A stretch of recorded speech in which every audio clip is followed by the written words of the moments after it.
Sisiyasatin ang mga problema sa barangay. Aaksyonan ang hinaing ng mga mamamayan. Hiringgin ang tinig ng mga nasa laylayan at bibigyang pugay ang mga programang nakatutulong sa bayan. Samahan si Ka Adrian, ang inyong action man, tuwing araw ng Lunes, Miyerkules at Biyernes, alas 2 ng hapon sa Marinduque News, Lucky 7, Channel 3. Aksyon! Barangay!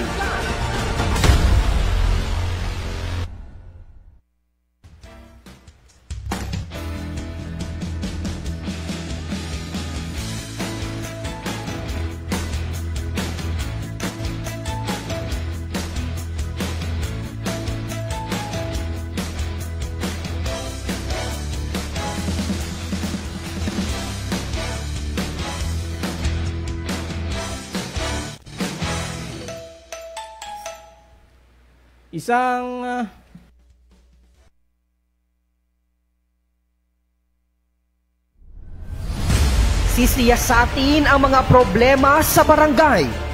Aaksyonan ang hinaing ng mga mamamayan. Hiringgin ang tinig ng mga nasa laylayan at bibigyang pugay ang mga programang nakatutulong sa bayan. Samahan si Ka Adrian, ang inyong action man, tuwing araw ng Lunes, Miyerkules at Biyernes, alas 2 ng hapon sa Marinduque News, Lucky 7, Channel 3. Aksyon! Barangay!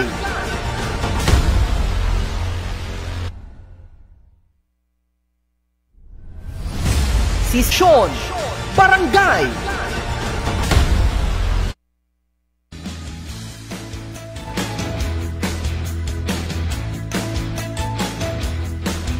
Ayan, isang magandang hapon pong muli ng Miyerkules, ngayon pong ika-6 sa buwan po ng Oktubre 2021. Muli pong sumasa inyo mga tahanan ng ating programang nagtatampok sa mga mahalagang usapin, mahalagang talakayin na may kinalaman sa mga mamamayan ng barangay, sa mga constituents, sa lahat ng mga opisyales. At dito po ay ating pong pag-uusapan kung papaano po umiikot ang buhay ng ating mga kabarangay. Yan, isang magandang araw Luzon, Visayas at Mindanao. Isang magandang araw Marinduque sa lahat po ng ating mga kabarangay sa 200 plus na barangay sa buong lalawigan ng Marinduque. Isang magandang araw Buwak, sa bayan po ng Mugpog, sa bayan po ng Santa Cruz, Torrijos, Buena Vista at Gasan. Ayan, isang magandang araw sa lahat po ng ating mga kabarangay. At ako po muli ang inyong makakasama, ang inyong pong kabarangay. Ako po ang inyong pong magatampok ng ating pong mahalagang mga usapin sa barangay, ang inyong kabarangay, Ka Adrian Rosales. Uy, kumusta na po kayo? Sa loob po ng medyo matagal-tagal tayong hindi nagka-erguhan, hindi nagkausap. Ano po? Kumusta na po kayo? Sana po ay nasa maayos, malusog at tayo po ay nasa masayang kalagayan, ika nga ni ano. Sa kabila po ng iba't iba pong mga pinagdaraanan ng ating mga kabarangay, ano po, ngayon pong panahong ito, ngayon pa lang ngayon, maraming pinagkakabisihan, lalo na yung mga kababayan po natin na mahangad, ng iba't ibang mga posisyon sa ating pamahalaan. Ngayon pong ilang araw na lang ay magtatapos na yung filing ng mga hahangad sa mga kandidato para sa national at local election. Siyempre, malaking bahagi dyan yung ating mga kabarangay sapagkat nasa mga barangay, kumbaga nga ni yung pong mga boto ng ating mga nagkakaroon ng interest dito sa mga iba't ibang posisyon. Okay, ngayon pong araw po ito, samahan niyo po muli ako. Hindi naman po kahabaan yung ating programa. At mayroon po tayong mahalagang talakayin. Actually, nung pong ilang pang mga araw gusto po makapanayam, itong isa nating opisyal na may kinalaman dito sa pagpatuloy ng ating topic. Sapagkat nung nakaraang nga po mga linggo ay isa pong kabataan ang na-involve dito po sa sinasabing pagbebenta ng illegal na droga. Alam naman po natin na marami na at halos lahat ng ating mga barangay dito sa ating lalawigan ay declared as tawag to drug-free barangay. Ano po yung mga barangay? So bago na-declare po ang isang munisipalidad na drug-free at bago na-declare ang ating probinsya na drug-free province ay nagsisimula po muna yun sa barangay. Kaya nga po meron pong pangyayari na nakaraan at nakausap na rin nga natin ang mga iba pang mga kinukulan. No, nakaraan po nating episode ay nakausap po natin ang isang kapitan, ano po, kung mga katawan po sa liga ng mga barangay dito sa bayan po ng Buwak. Doon related po dito sa mga ginagawa nila na pagbabantay sa ating mga kabataan na nasa kabarangayan. Sa kabila na ang ating mga kabataan ngayon ay nasa kanilang mga tahanan, limitado ang paglabas. Pero isa na kagulat na pangyayari nga po na isang kabataan, isang minor ang na-involve dito po sa pagbebenta nga po ng illegal na droga. So tanungin din natin, ngayon po ay makakasama po natin ang isa naman pong opisyal ng ating kapulisan sapagkat may mga ginagawa before pa nagkaroon ng pandemya ay may mga ginagawa na pagtulungan ang barangay maging ang kapulisan para nga hindi po mangyari yung ganito na mga bagay. Ito po limitado na nga yung pong paglabas nitong ating mga kabataan pero nakakalungkot na may ganito pa rin na pangyayari. Nakakaapekto kaya itong panahon ng pandemya at nalilimitahan kaya yung mahalagang information dissemination ng ating kapulisan o ano mga dahilan o ano po ang mga dapat gawin ng ating mga kapulisan at ng mga barangay para hindi na po maulit yung ganitong pangyayari na isang minor ang na-involve dito po sa illegal na droga.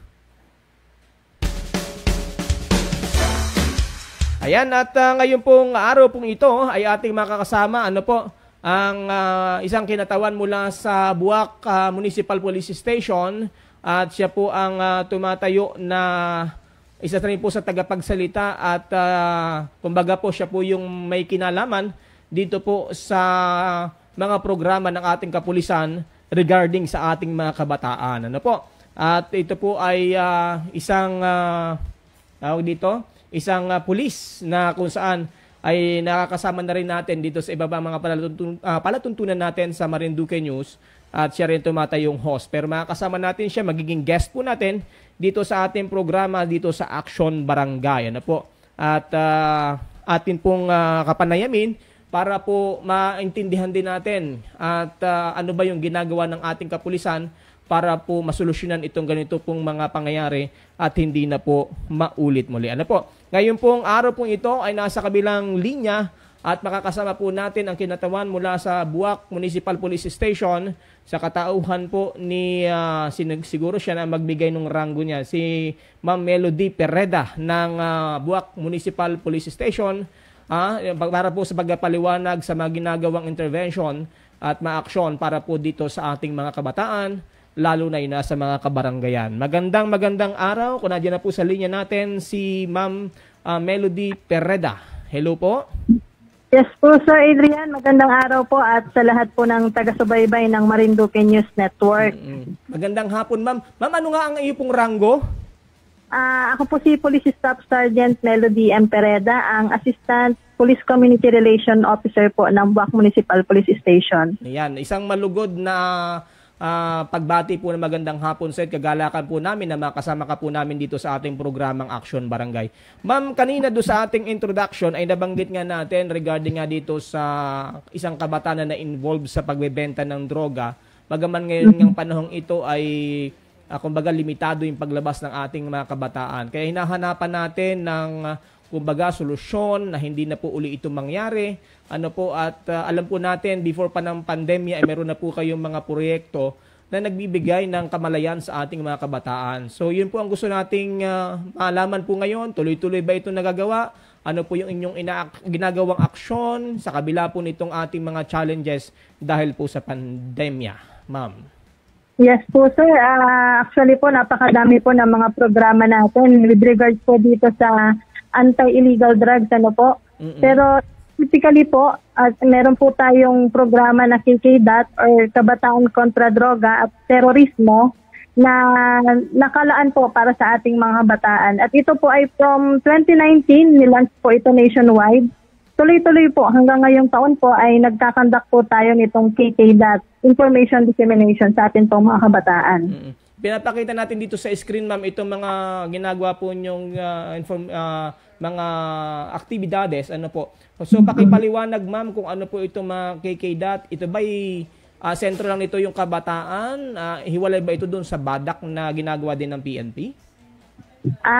Yes sir, bali ito po ay nakapokus po sa mismong mga kabataan po natin, kung saan ang layunin po nito ay i-educate po yung ating mga kabataan tungkol sa ill effects or yung mga masasamang epekto po ng illegal na droga sa kanilang buhay, at of course may layo po sila, maiwas po sila na sumali sa kahit anong mga terrorist organization, although tayo po ay ISOPRINA, pero tuloy po yung ating programa tungkol po dito para naman po maipatuloy po natin yung pagme-maintain po ng peace and order sa ating probinsya at sa bayan ng Buwak.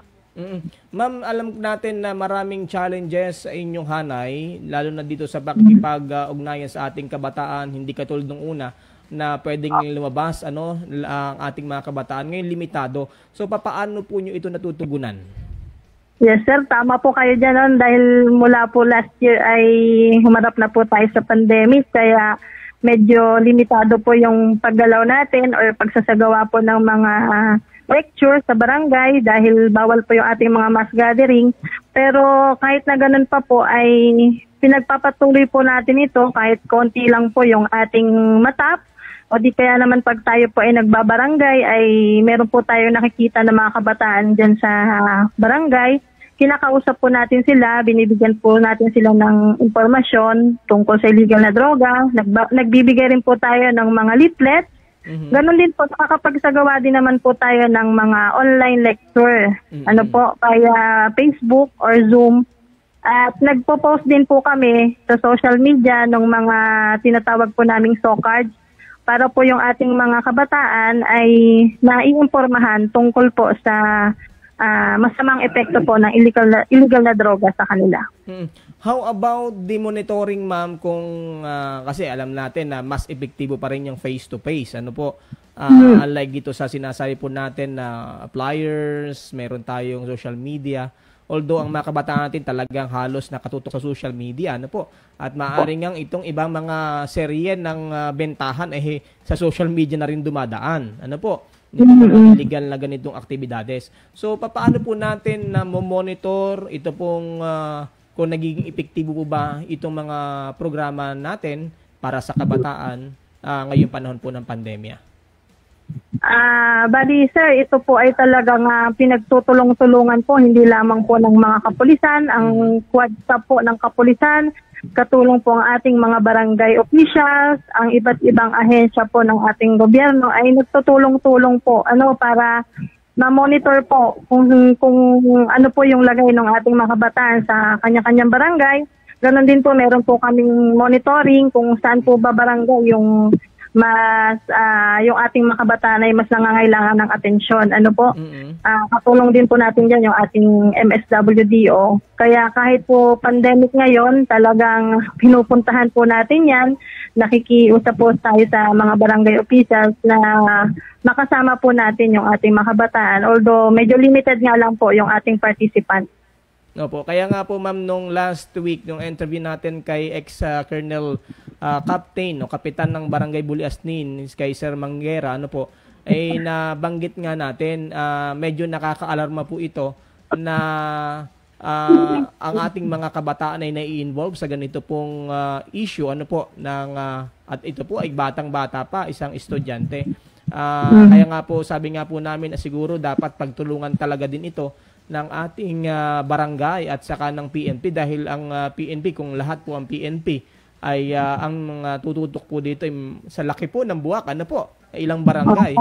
Talagang at saka mas kilala ng ating mga barangay yung ating mga kabataan. Ma'am, regarding dito nga sa KKDAT, sino ba yung mga counterpart natin pagdating sa mga barangay? Dahil no nakaraan pong linggo na interview din natin ang chairman o provincial chairman o president ng SK sa katauhan ni Bukal Bucci Rosales. At sabi nga niya ay hindi lahat ng barangay ay may mga official ng SK. So papaano, sino yung mga counterpart natin sa mga barangay pag ganito na walang mga SK organization sa isang barangay? Bali sir, ang ginagawa po namin pag ang isang barangay ay walang SK, ay nagpapatawag lang din po kami, katulong po yung ating mga barangay officials, na maipatawag po natin yung ating mga kabataan at doon po, katulad po nung concept na ginagawa natin sa KKDAT, magsasagawa po tayo ng lecture. After po nun, may mga film showing and workshop. And then kami na po yung magpapasalitate. Katulong po yung ating KKDAT president na si Honorable Belio Mandia. Lagi po natin kasama yan pag tayo ay nagbabarangay. Na sila na po yung nagpapacilitate na magkaroon po ng election of officers ng KKDAT sa barangay. Nang sa gayon, kahit wala pong SK, meron po tayong mga KKDAT officers na matatapo doon sa barangay na yun once na magkakandak po tayo ng mga iba't ibang programa or activities po ng PNP. Ma'am, dito ba sa programa ng KKDAT, katuwang din po man yun dito ang DSWD? Dahil alam naman po natin na pagdating sa mga ganito na maaaring itong mga kabataang ito ay biktima din ng pag-abuso ng mga mas nakatatanda. Meron ba kayong ugnayan din ng DSWD regarding sa mga bagay na ito?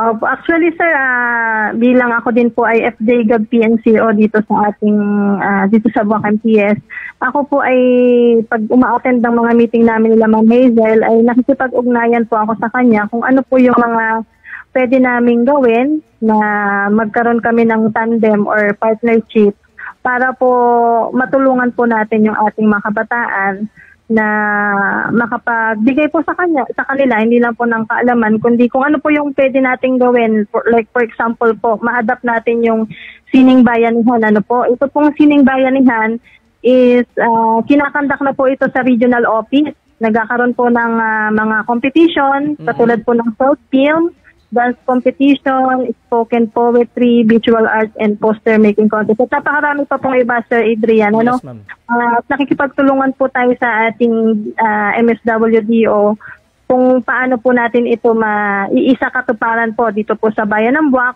Dahil ito po hindi lang po basta para hihikayatin po natin yung ating mga kabataan, ma-inspired na mailabas po yung kanilang talento. At the same time, maiwas po sila na ma-involve po sa mga illegal activities katulad na lang po nitong illegal drugs. Pagdating ma'am dito sa ganito mga activities, sabi nga po natin ay kumbaga mahikayat natin o makita din natin ang talento nitong ating mga kabataan. Sino naman po yung mga counterpart, lalo na kung may mga papremyo, di ba? Para lalong maingganyo yung ating kabataan. Yan po yung ating nilalakad kasi meron naman din po tayong mga budget sa munisipyo na pwede po nating magamit.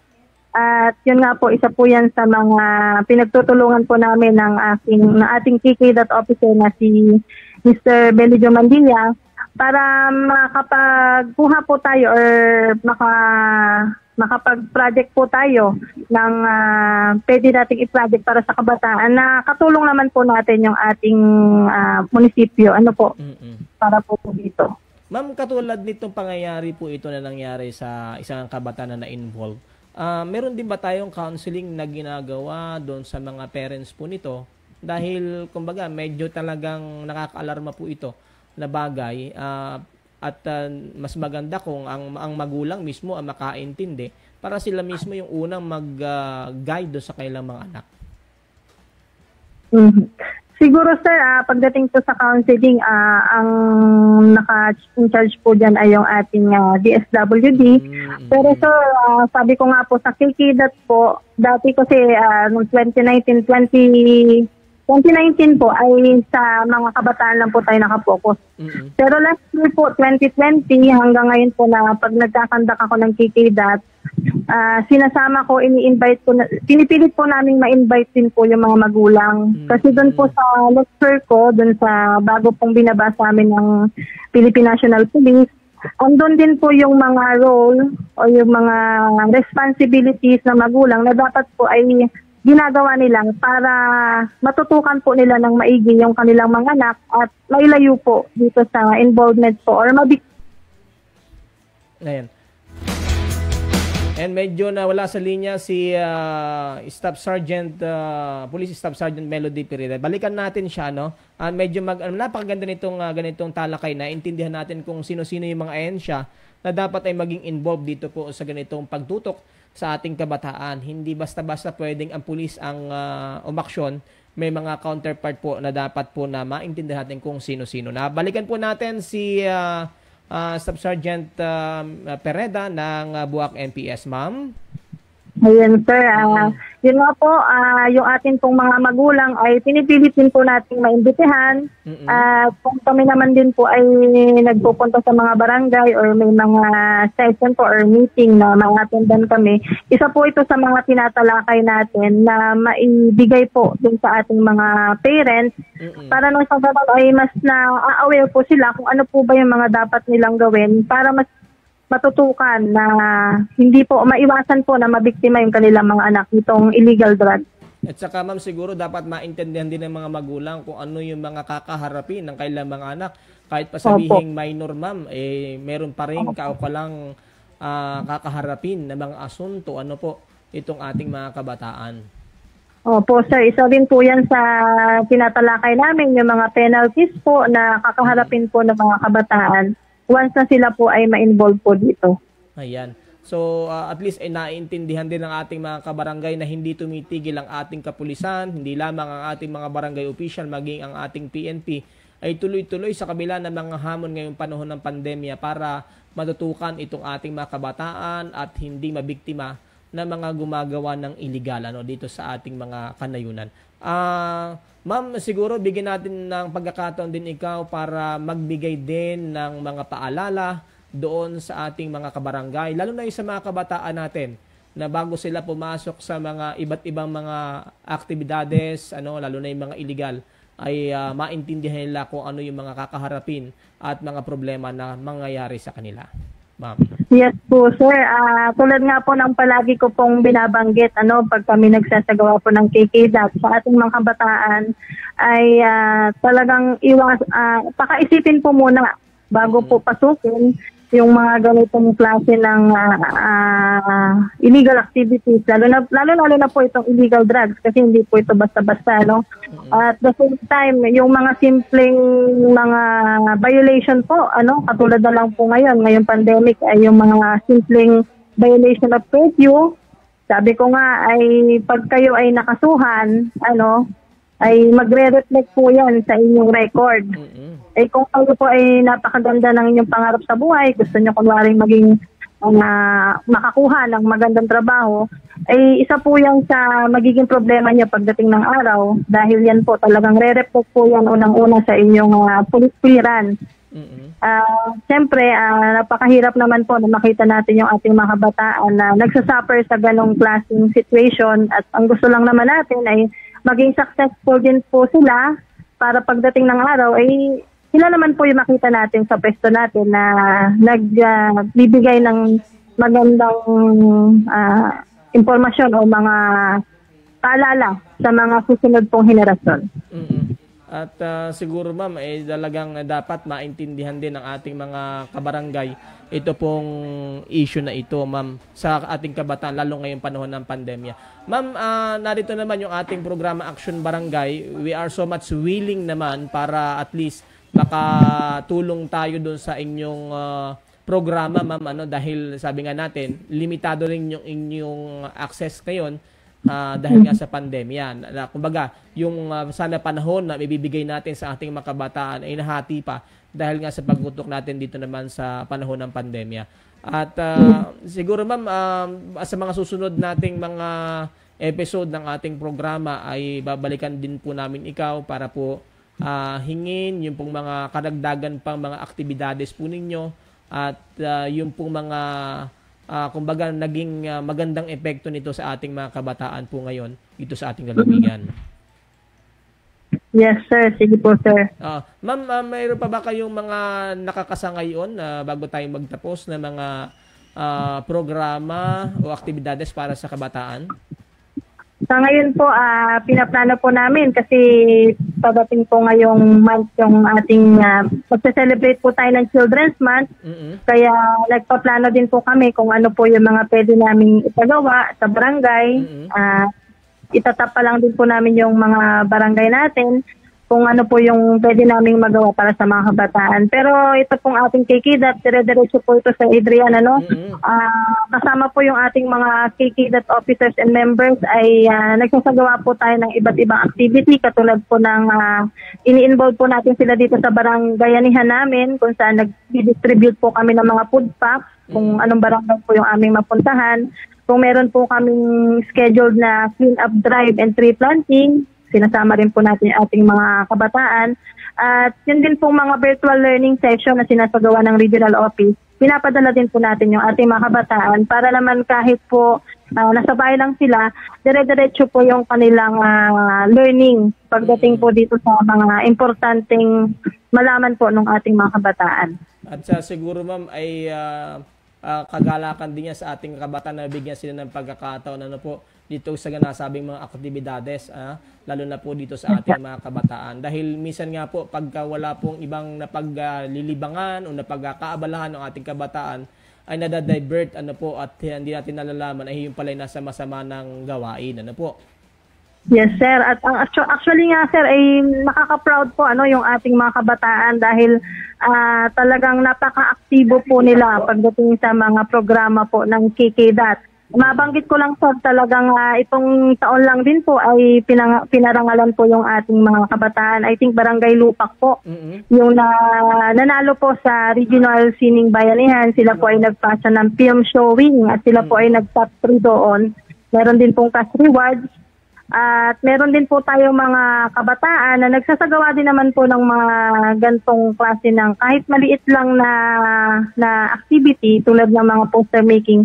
Nagsasagawa po sila sa kanilang barangay at nakaka-proud lang po, sir, kasi talagang yung mga ginagawa natin, kumbaga worth it, kasi nakikita po natin yung kabataan natin na talagang aktibo po na ginagampanan yung kanilang responsibility as KKDAT officers and members. Oo. Siguro ma'am, kung mamarapatin po ng inyong tanggapan, minsan ma-share din nyo sa ating Marinduque News yung mga video na yan, lalo na yung mga short film na yan, po. Dahil malaking bagay po yan para ma-encourage din yung ating kabataan. Alala ko nung nakaraang past few weeks, meron tayong isang kabataan na tumutugtog ng gitara related sa kanyang pag-aaral.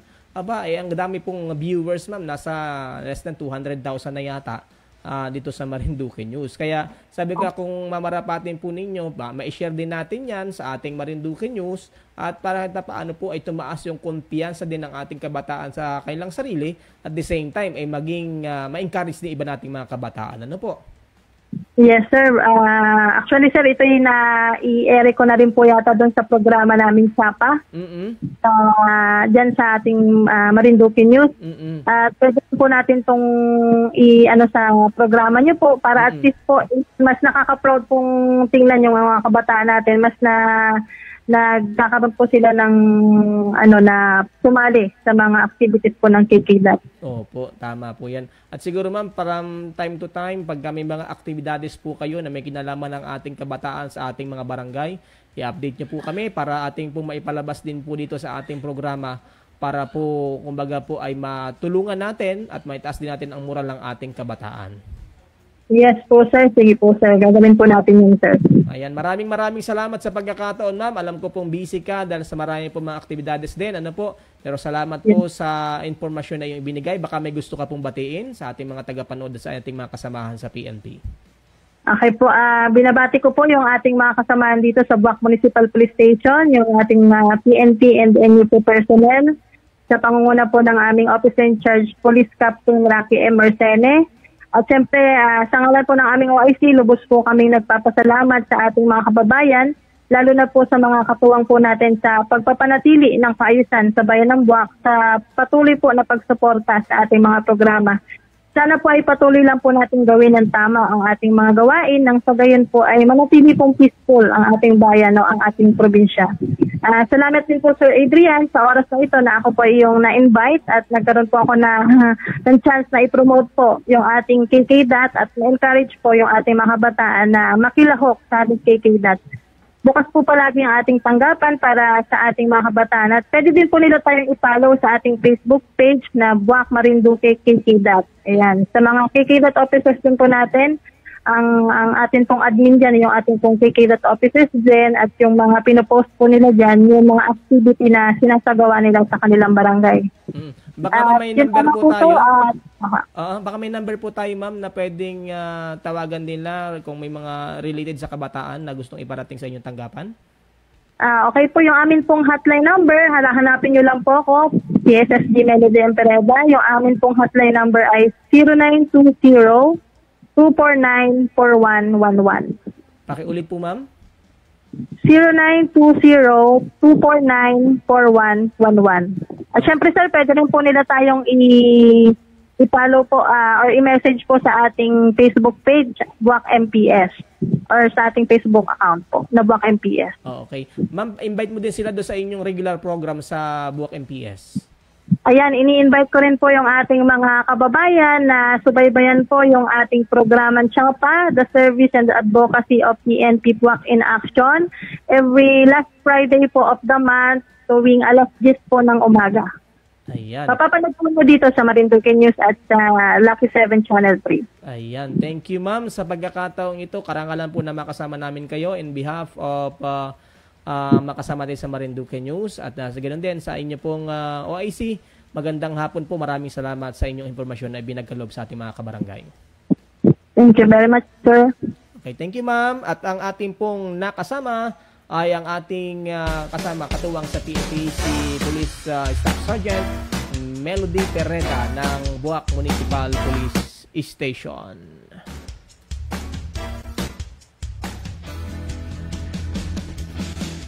Ayan, at sa lahat din po ng ating mga tagapanood, kung kumusta yung ating musical scoring, Sir Jopay? Okay lang ba?